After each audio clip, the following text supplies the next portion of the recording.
What's happening, everyone? JayShockblast here, and check it out. Marvel's Midnight Suns is coming on December 2nd, and thanks to the folks at 2K, I have been playing the game for a few days now, and I am allowed today to give you my first impressions of the game. Now, before we get too far, I want to point out that I am a 2K Next maker, and I am sponsored by Marvel's Midnight Suns, so I want you to know that in advance. That way, if for any reason that is going to affect how you feel about how I feel about the game, you should know that in advance. I promise you that what I'm about to say is my honest and true opinion, and I'm not influenced in any way by anything other than what I experienced playing the game. And what I experienced playing the game is something way cooler than I ever expected. I'm going to be honest with you, I've known about this game for a while, like since well before it was even publicly announced, and it is the reason I was brought into the 2K Next Maker program. Obviously, I have a pretty good following because of Marvel comic games, and obviously, that is the reason we're all here. Everybody sees the name Marvel on the name of the game before they see Midnight Suns, and they think, ooh, I like Marvel, I like these characters, I'm going to play this game. Well, this is quite possibly one of the most different games in the entire Marvel catalog of video games. And there's a lot of different things that they've done over the years. This is created by Firaxis, who are known for their XCOM games, which are very challenging, and turn-based, which is something that is a little different, again, for the Marvel franchise. So the first thing that I thought of when I saw that Firaxis was making a Marvel game was, I've played XCOM, I was really bad at it, I didn't love the fact that like all my choices and everything that I did was permanent. You know, I used to name my characters gonna die, probably gonna die, already dead, road meat, you know, stuff like that. Crazy names where I had no attachment, and I was acknowledging that, you know, this is not really what I do, that kind of thing. So obviously going into Marvel's Midnight Suns and being, you know, one of the creators they chose to work with was intimidating, okay? Because I don't know if you've seen any of my God of War videos or any of the people on the internet, but man, are people critical. And when you're streaming and playing games as a content creator on YouTube or Twitch, you know, you want to be good at what you're doing. You want to have some value, and that's why people watch. And I'm actually really happy to say that having played the game, it is tough. You know, it's a thinking man's game, and I am less concerned now about how I'm going to do. I mean, I'm playing the game on normal. I'm trying to play it outside of my comfort zone, because when you play this game, the difficulty depends on the rewards. So the higher the difficulty you play at, the better rewards you get. So I want, like everybody else, to unlock all the things and do all the things. And I'm trying to play, you know, normally I would just throw it on easy just to ease myself into something like this. But on normal, it's still tough, but I'm getting there, and I'm really, really, really enjoying the game. So like I said, it's a thinking man's game. You're definitely, and that's an expression, by the way, you're definitely going to have to plan and plot out each action. Now, a lot of people make a big deal about the card aspect of the game, and that is, again, something I was a little bit concerned about. And you know, it's a luck of the draw system. Before Midnight Suns came out, I got to play Mario and Rabbids, Spark of Hope, I think it was called, and that kind of prepared me for this. It's a turn-based game where you have static abilities. The difference between the two is that this game, there are the cards, and you're going to create a deck of cards based on cards that you unlock, and each card is going to have certain powers.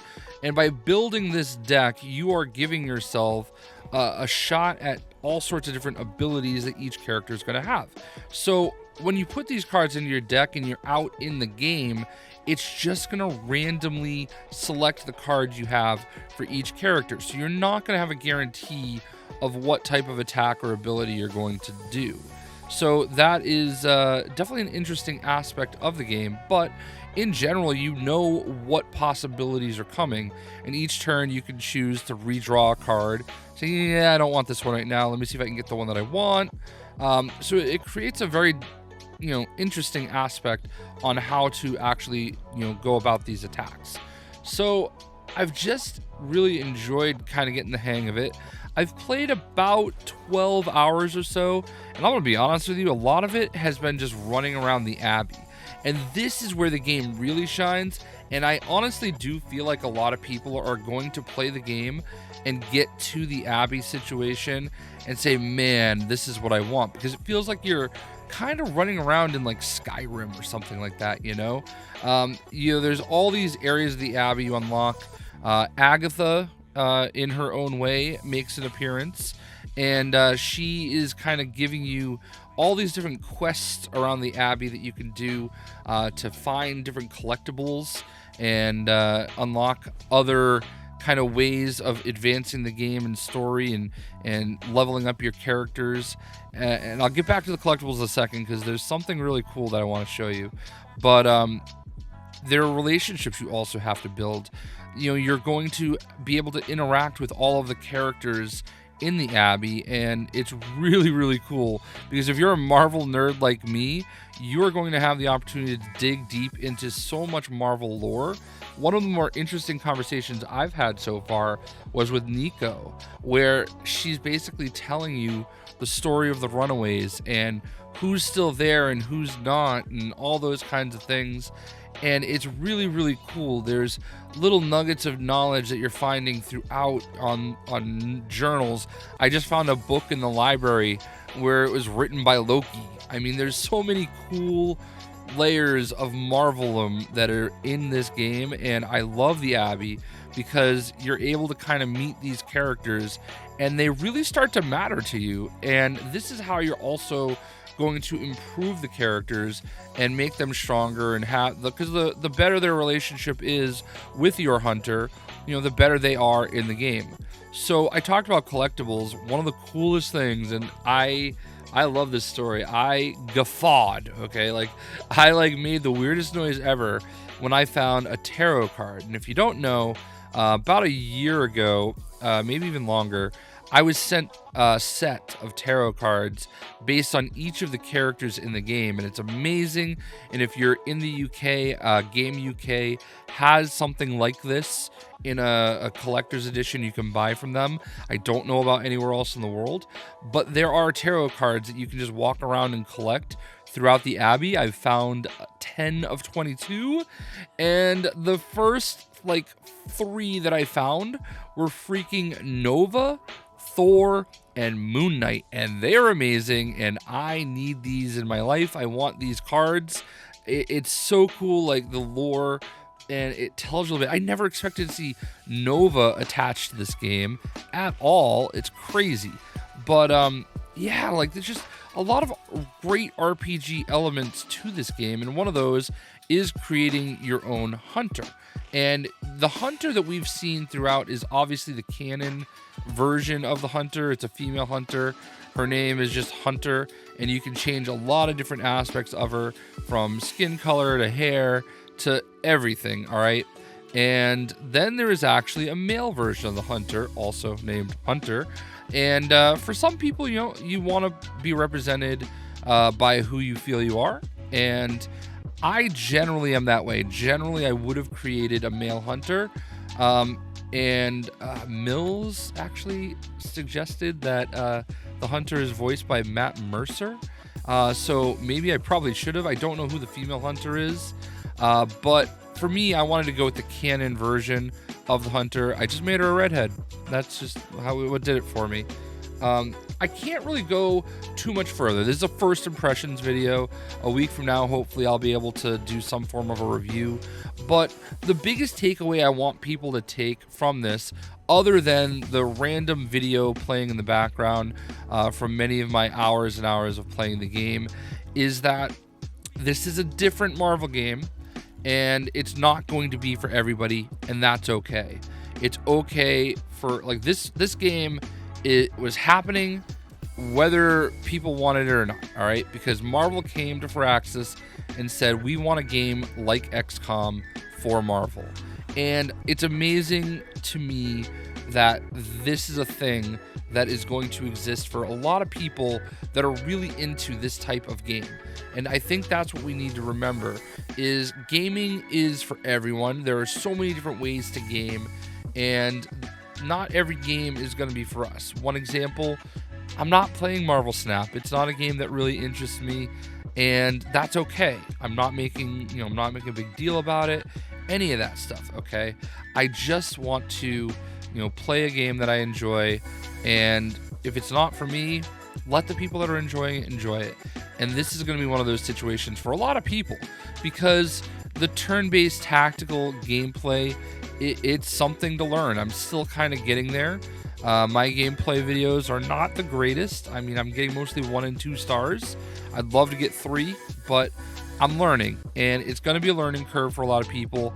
But there's something so cerebral about looking at a game as a battlefield, as if it's kind of like Risk, the board game, and planning out your attacks and seeing how they're going to work out.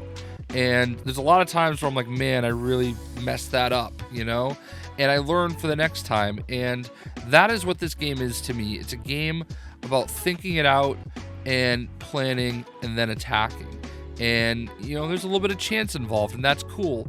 So I really hope that a lot of people, if you're not going to outright buy the game and give it a chance, take a step back and maybe watch some streamers.